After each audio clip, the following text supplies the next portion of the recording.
নবাবের জেলা মুর্শিদাবাদ। এই মুর্শিদাবাদ জেলার শামসেরগঞ্জের নিমতিতা এলাকার একটা গরিব, জেলা নবাবের কিন্তু একজন গরিব ইয়াং ছেলে, তার যদি আপনাদেরকে গল্প বলি আর পুরো গল্পটা শুনেন চোখ দিয়ে জল বেরোবে এবং এত পিছন পাকা যে তাকে মারতেও ইচ্ছা করবে। হ্যাঁ, দুটো মেয়ে, একটা মেয়ে থ্যালাসেমিয়া না কি আছে রোগ, এই রোগের রুগী, এবং আর একটা অন্য রোগের রুগী, যে দুটোই আর কি মরমর অবস্থা। ওই অবস্থাতে নিজে শুধুমাত্র রাজমিস্ত্রির কাজ করে এবং কোনো মতো সংসারটা চলে, বাপ মায়ের অবস্থাও একদম একাকার। এই পরিস্থিতিতে ও কি করেছে, গেম খেলেছে। গেম খেলে 6টা মামলা খেয়েছে 6টা রাজ্যে। একটা মামলা খেয়েছে ওয়েস্ট বেঙ্গল হাওড়ার শ্যামপুর বলে একটা জায়গা আছে হাওড়া জেলার, সেখানে হাওড়া রুরাল। কর্ণাটকের চিকাবল্লপুরা টাউনে, কর্ণাটকের ব্যাঙ্গালোরের RT নগরে, তামিলনাড়ুর তাম্বারাম সিটির CCB বলে একটা জায়গা আছে সেখানে, তামিলনাড়ুর তিরুচাপল্লিতে, তেলেঙ্গানার সাইদ্রাবাদের সাইবার ক্রাইমে।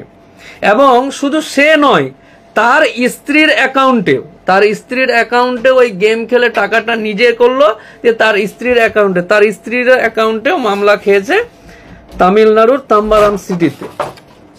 হ্যাঁ, লাইভ করছি আমি একটু পরে। হ্যাঁ, 2 মিনিট। তো এই তাম্বারাম সিটিতে মামলা খেয়েছে। তো বিষয়টা হলো এই যে নিঃসন্দেহে মামলা মোকদ্দমা ওই কোনোটা জেনে শুনে হোক, ভুলবশত হোক, স্বভাবের কারণে হোক, অভাবের কারণে হোক, আর বিভিন্ন রকম কারণে মানুষ মামলায় জড়িয়ে পড়ে।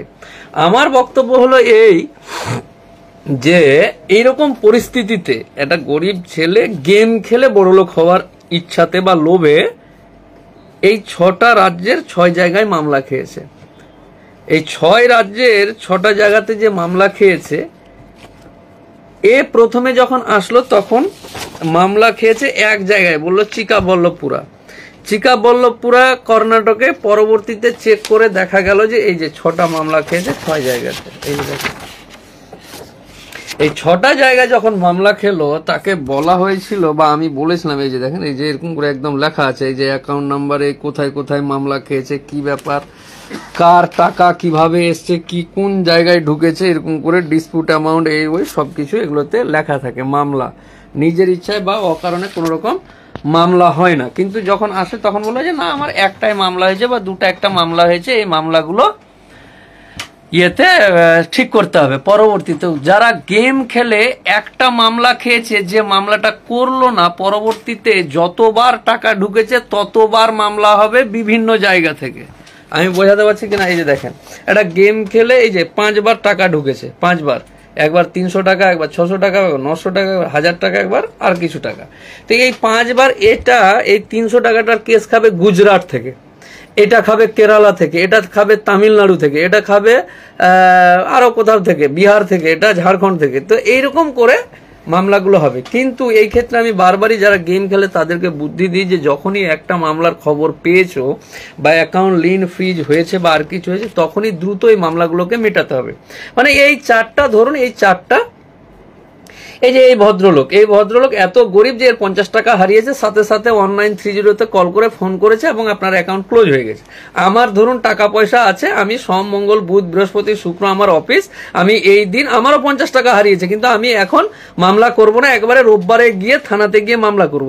তো আমার মামলা করতে যাওয়ার আগেই সে যদি ওই মামলা মিটিয়ে অ্যাকাউন্টটাকে সারেন্ডার করে, তাহলে আমার মামলা করার সময় আমার UTR খুঁজবে যখন পুলিশ বা প্রশাসন, তখন কিন্তু নো ডাটা ফাউন্ড বা ডাটা নট ফাউন্ড বলে এরকম ব্যাপারগুলো আছে। এগুলো আমি বারবারই বোঝানোর চেষ্টা করি কায়দা কৌশল করে। রে ভাই, যে সমস্ত গেম খেলা মস্তান যারা আছে, গেম খেলা মস্তান, কি বুঝলেন?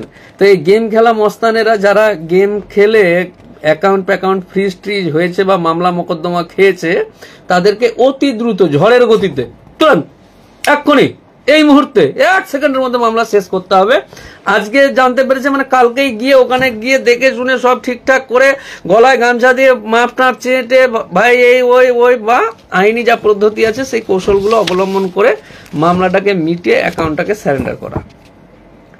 বোঝাতে পারি না, বোঝাতে বোঝাতে হাঁস ফাঁস করতে করতে। তো এই যে ছেলেটি এসেছিল, এই যে 300-500 মামলা হতে পারে, হতে পারে না রে, হয়েছে।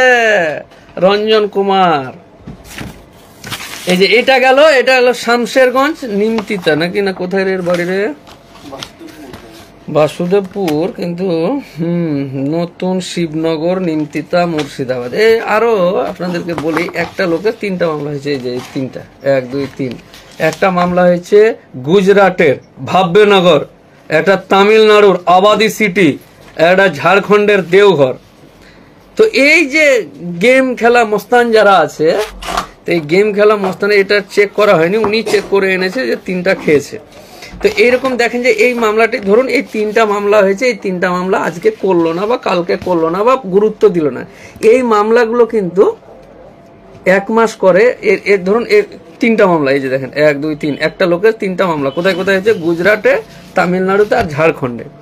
এই লোকের অ্যাকাউন্টে কিন্তু গেম খেলে পেয়েছে 5 বার টাকা। তাহলে 3টা টাকার মামলা হয়ে গেছে। এই দুটো কিন্তু হবেই, হস্যই, হতেই হবে, বুঝতে পারলেন না? তো তার আগে এই মামলাগুলো মিটিয়ে দোকানপাট বন্ধ করে ঝাঁপটাপ লাগিয়ে দিতে হবে, কি বুঝতে পারলেন না?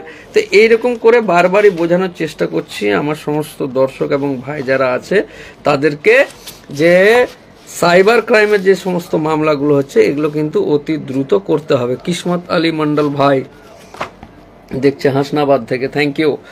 আমিরুল, এই ওই যেই সেই রাম মুর্মু, এই মুর্মু বাবু, আজকে আর একটা গল্প বলি।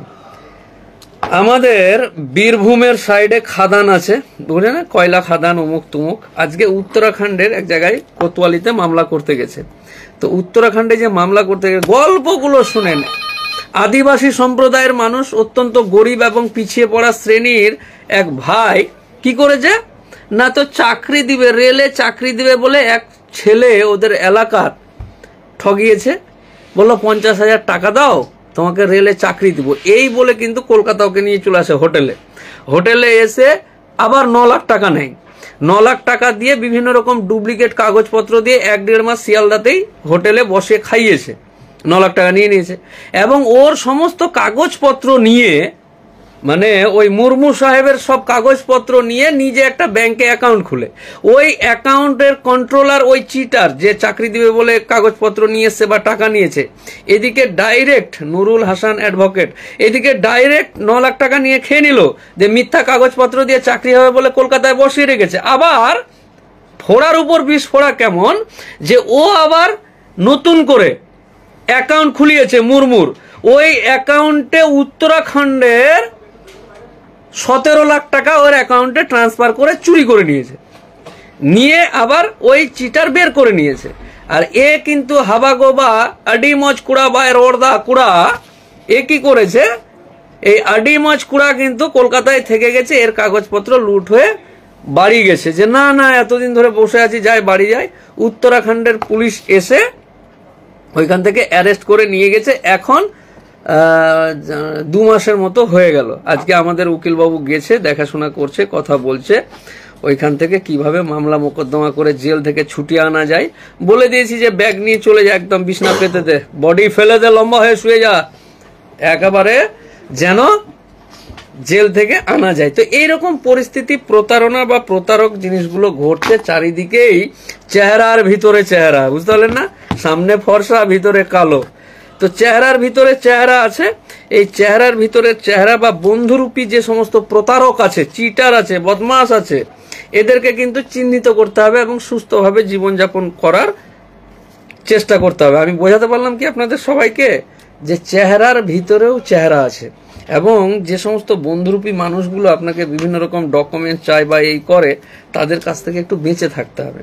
মানে ধরুন আমার কোনো পরিচিত, কে পরিচিত, এই যেখানে শাহাদাত হোসেন, শাহাদাত বললো যে উকিল সাহেব আমি কলকাতায় এসছি, আমার বাড়ি অমুক জায়গায়, পূর্ব মেদিনীপুরের সবংয়ে বা ওই পূর্ব মেদিনীপুরের ঘাটাল, ওইখান থেকে এসছি। তো আমার না ওই আমার মোবাইলটা কাজ করছে না, আপনার অ্যাকাউন্টে 50 টাকা নিচ্ছি, আমাকে ওই টাকাটা উঠিয়ে দেন। তো আমি তাহলে তাকে বলবো, একজন সচেতন নাগরিক হিসাবে তাকে বলবো, হয় মায়া যদি লাগে তো নিজের পকেট থেকে 50 টাকা দিয়ে দেবো, কিন্তু আমি কিন্তু তার নেওয়ার টাকা আমি কার অ্যাকাউন্ট থেকে আমার অ্যাকাউন্টে আসবে এই টাকাটা নিব না। আমি বলবো আমার KYC খারাপ আছে, তো আমি সকলকে বুদ্ধি দিচ্ছি যে কেউ যদি টাকা পয়সা লেনদেনের পরামর্শ দেয় বা কোনো রকম আপদ বিপদ দেখিয়ে টাকা নিতে আসে আপনার অ্যাকাউন্টকে ব্যবহার করে, তাহলে বলবেন কেওয়াইসি খারাপ আছে। কি বুঝলেন? ফ্রিতে বুদ্ধি দিয়ে দিলাম উকিল মানুষ। হ্যাঁ, সে যেই হোক, নিজের স্ত্রীর ভাই মানে শালাবাবু হলেও দেওয়া যাবে না। নিজের বাপের ভাইয়ের ছেলে মানে ভাই কি বলে চাস্তু ভাই নাই, অ্যাকাউন্ট খারাপ আছে। জাফর ভালো করে বুঝে নাও, মুম্বাইয়ে থাকছো, বুঝতে পারলেন না? এই যে কিভাবে বসে আছে, চলছে। হ্যাঁ, এটা কি পক্সোটা নাকি? ঠিক আছে, আমাদের উকিল বাবু ম্যাডাম তো চলে গেল কেরালা চলে গেল, এখন আমরাও সব যাবো কালকে। ঠিক আছে।